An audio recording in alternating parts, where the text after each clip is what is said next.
Welcome back in. The Birmingham-based Inventive Sports Group has been acquired by a Scottsdale, Arizona firm called True. Now, for those unfamiliar with over the years, Inventive Sports has marketed and managed several huge sporting events that many of you have attended over the years. But the story leading up to this move is pause for thought for a lot of us. Joining us now is the president of Inventive Sports, Hallman. Great to have you with us, my friend. Good morning. First of all, for those who've been to the various events your group has marketed and managed over the years, what changes can they expect and which events will Troon still be taking on?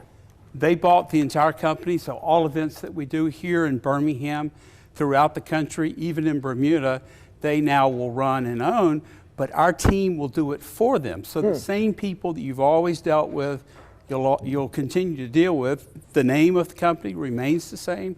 So from an outward perspective, nothing is changing.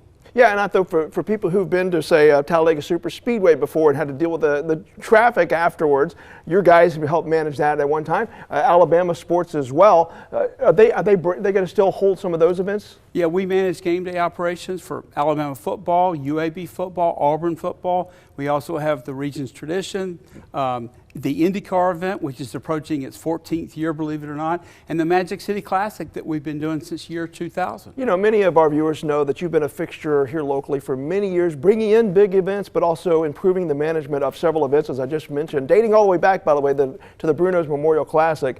This has kind of been your baby.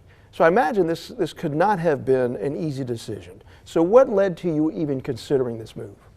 In 22, Mike, I went on a vacation with my kids to Costa Rica. Beautiful country, great time. Came back and I thought I had COVID.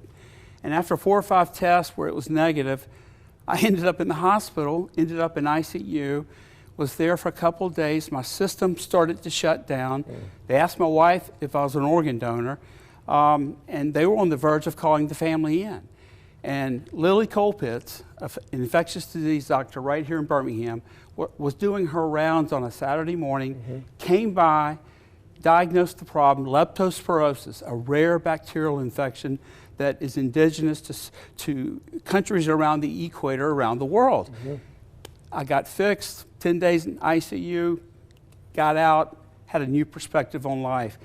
God truly gave me another chance at life, and it dawned on me from a business perspective, I did not have a succession plan. So I started seeking out a partner. Troon, which is the largest golf course and tennis facility management company in the world, 35,000 employees. They're in 45 states, 30 countries. They were looking to get into the event business. Great partnership, great culture, great fit. Sounds like almost divine timing there. Very I want to much. ask you this real quickly. For people who have watched you at these events, various events that you've been over, you're 24/7. I mean, you're there for long hours making sure everything runs smoothly. How has that perspective changed after what you've been through?